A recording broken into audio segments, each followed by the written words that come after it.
Hello, everyone. Our group has chosen the bushfire emergency scenario in the Papunya region for our study.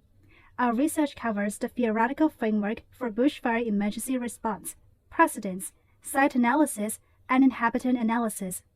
I will start by introducing the emergency scenario. Emergency scenario bushfire. The Papunya community in the Northern Territory of Australia. This region is at high risk for bushfires, which are unplanned fires that spread quickly through scrublands, grasslands, and forests. These fires pose a serious threat to both the environment and the local community. The Papunya Local Emergency Plan highlights the importance of addressing various hazards, particularly bushfires. According to the National Disaster Risk Assessment Guidelines, bushfires have a medium risk rating due to their likelihood and significant potential consequences.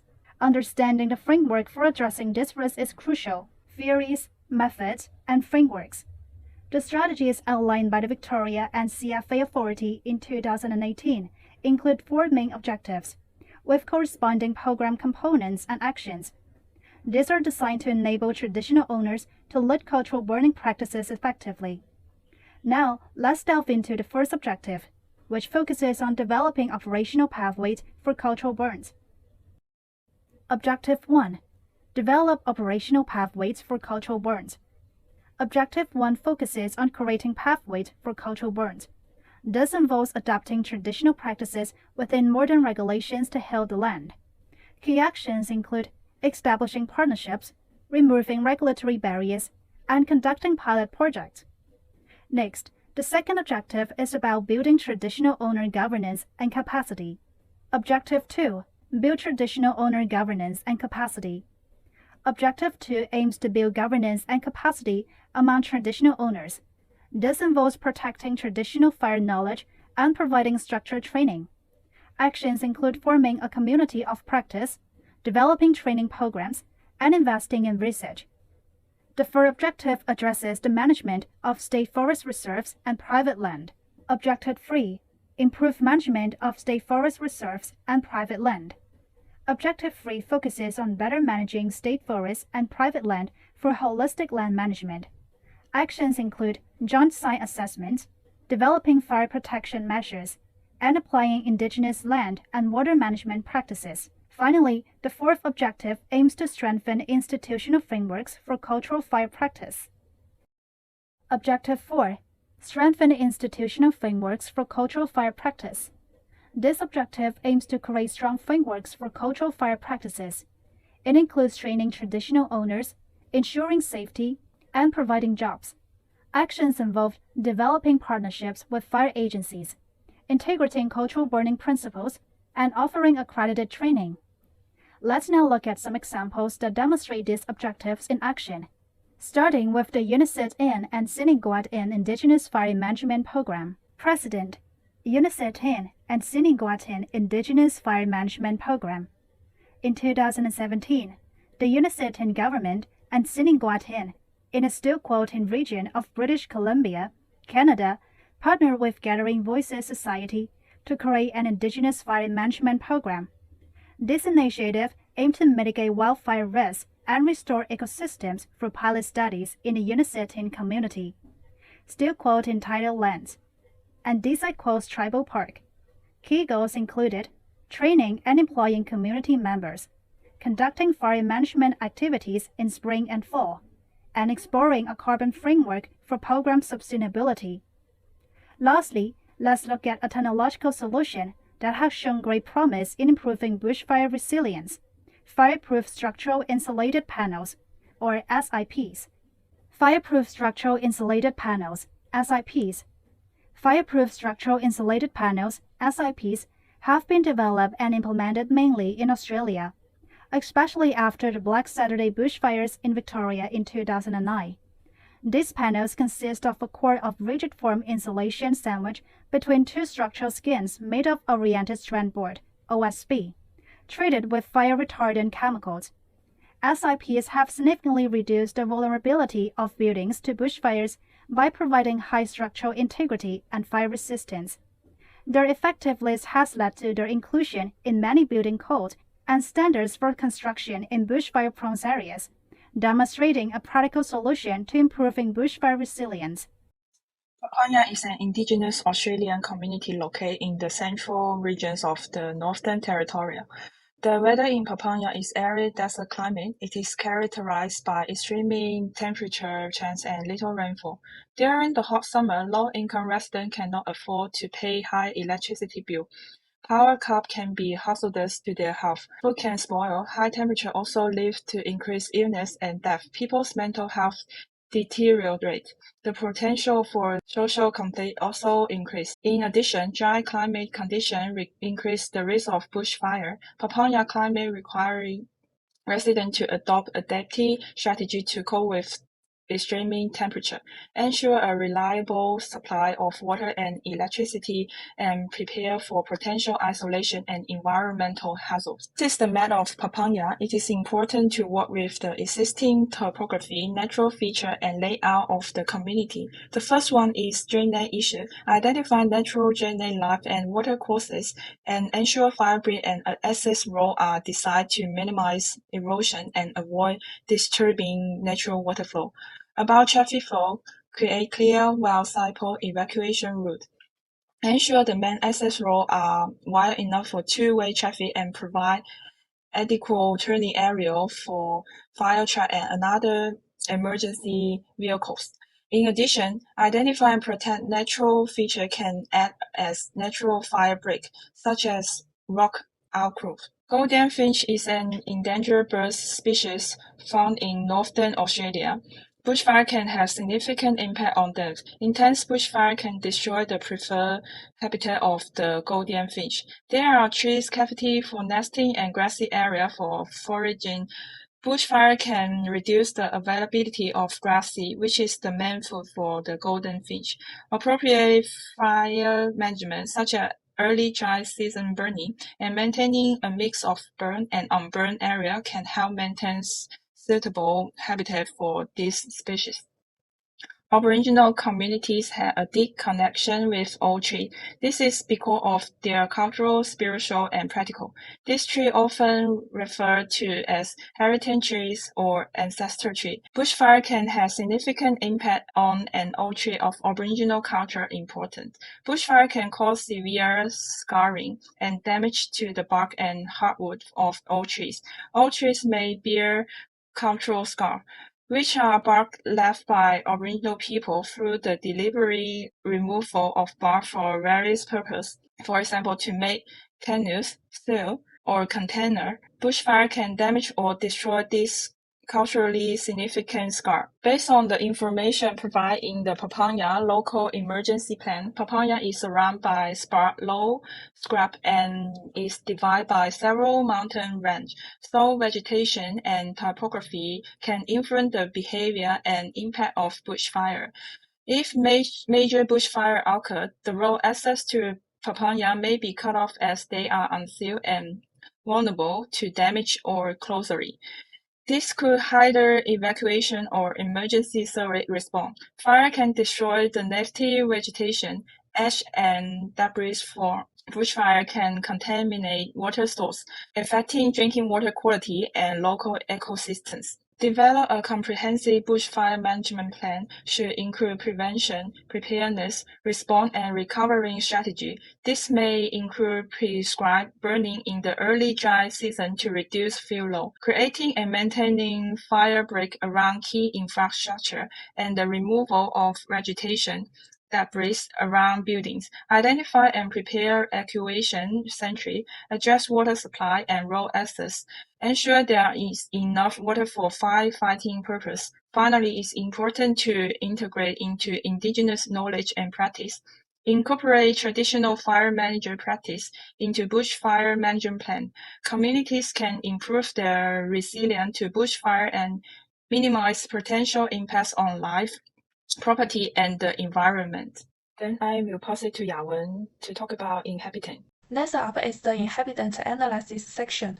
Australian Aboriginal culture has a long history. Dating back 60,000 years or more, they have their own unique cultural values. Some Aboriginal spirituality or philosophy can still be seen in rock art that is over 20,000 years old. Their values and stories are passed down through the oral narratives to future generations, and Indigenous art is centered on storytelling. It is used as a chronicle to convey knowledge of the land, events, and beliefs of the Aboriginal people. Australian Aboriginal culture is complex and focused on long-term survival in the most hostile of environments. When being taught to children, there can be a combination of information and moral teachings behind the story.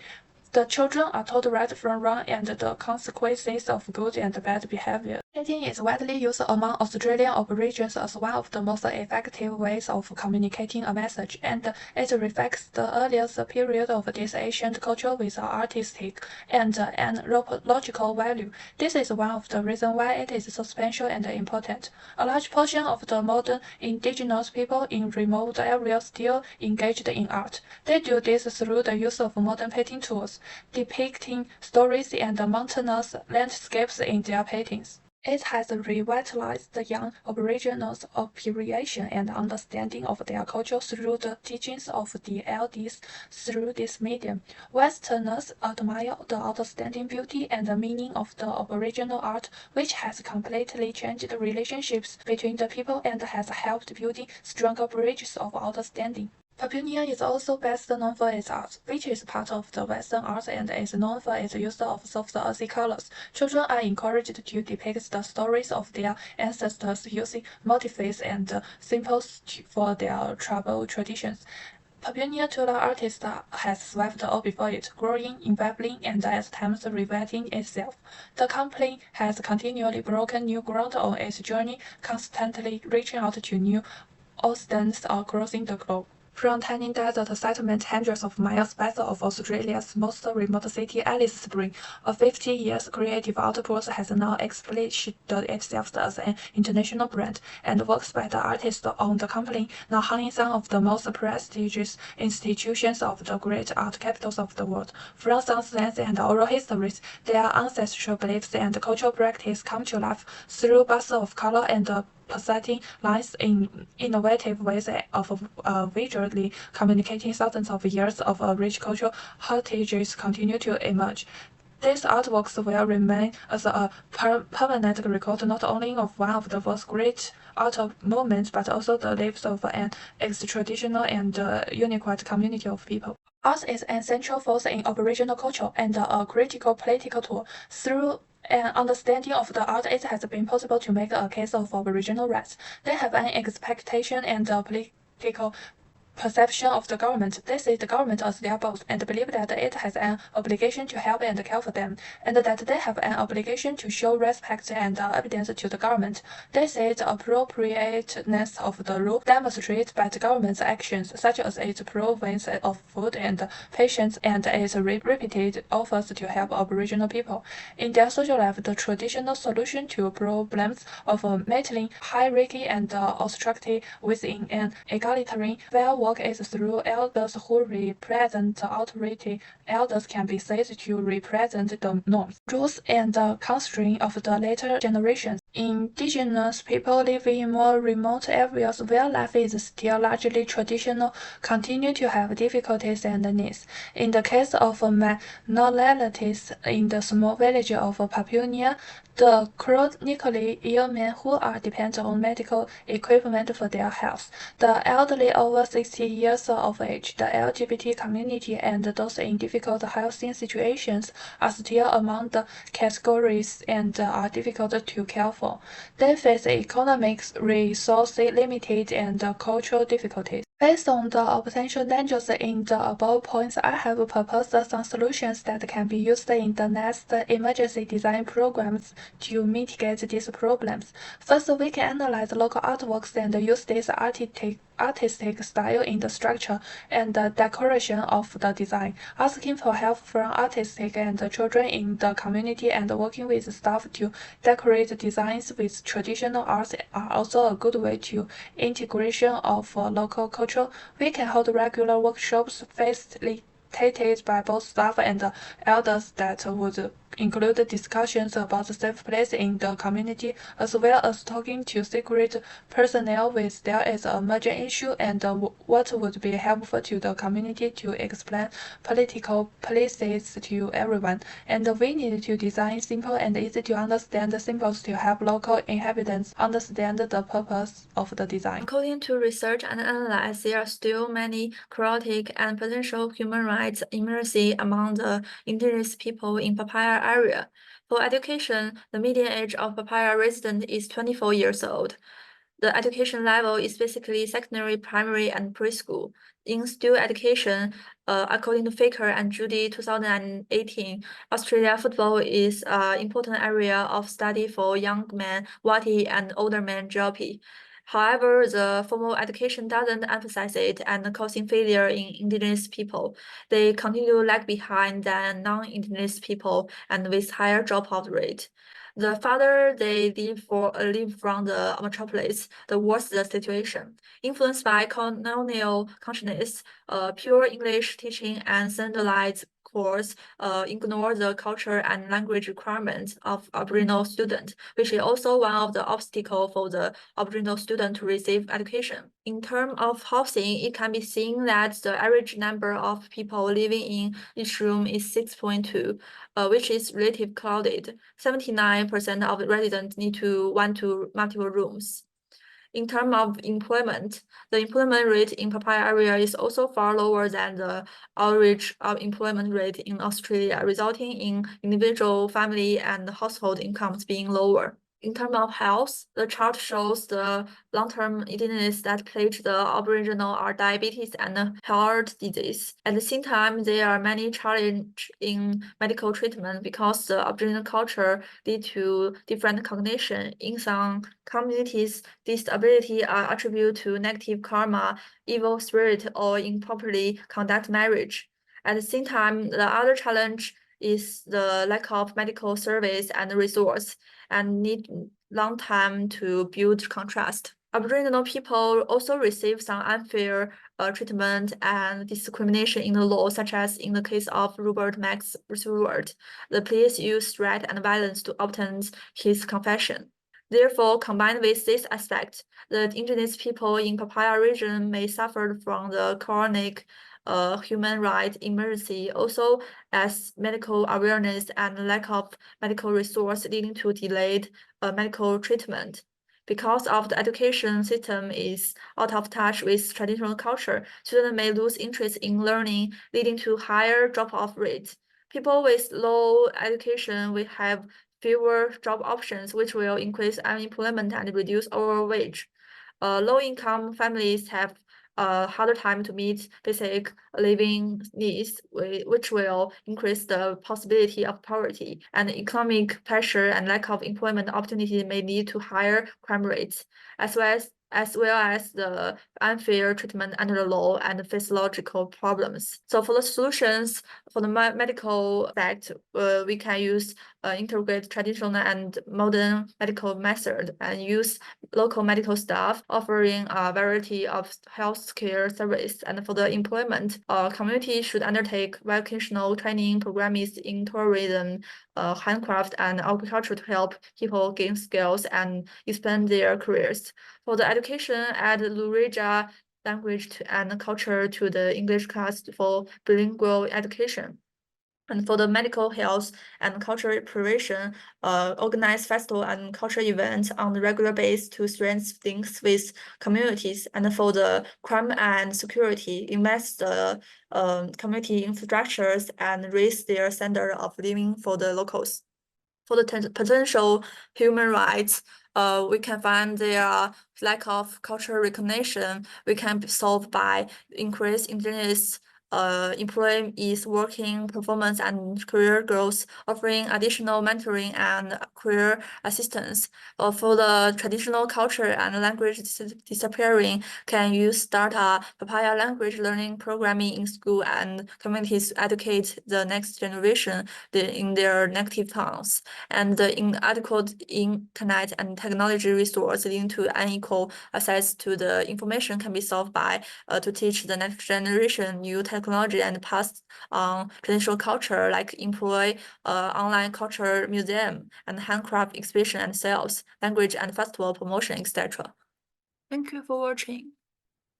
And here's the reference list.